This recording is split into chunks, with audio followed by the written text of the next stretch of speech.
Hi friends, నేను మీ రవీంద్ర. నిన్న యాక్చువల్‌గా పందిరి కూరగాయలు చూయించాను కదండీ! యాక్చువల్‌గా ఆకుకూరలు వరకే అండి ఇక్కడనే కుండీల్లో పెంచుకుంటా ఉంటాము. వీటికైతే మటుకు ఆకుకూరల వరకే అయితే మటుకు ఏమెయ్యమండి.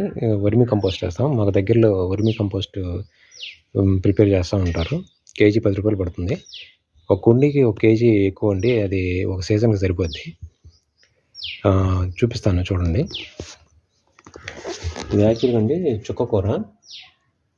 ఫస్ట్ పెట్టాము, సరిగ్గా రాలేదని మళ్ళీ పెట్టామండి. ఆ చిన్న మొక్కలేమో తర్వాత పెట్టినవి వస్తూ ఉన్నాయి.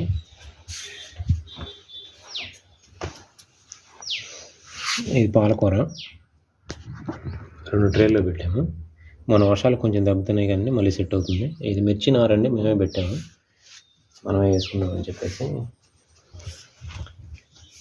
ఇది కొయ్య కూర అండి.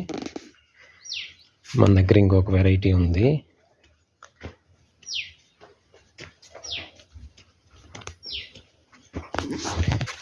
ఇది ఎర్రదోటకూర అండి. ఒక ట్రే అయిపోయి కొంది ఇంకో ట్రే పెట్టుకుంటూ ఉంటే వస్తూ ఉంటాయి.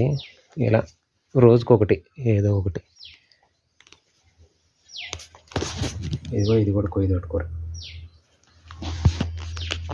ఒక 5-6 ట్రేలు అండి. ఒక ట్రే అయిపోయాక ఒక ట్రే పెట్టుకుంటూ ఉంటే ఇంకా అసలు ఏమీ చేయబడలే వీటికి.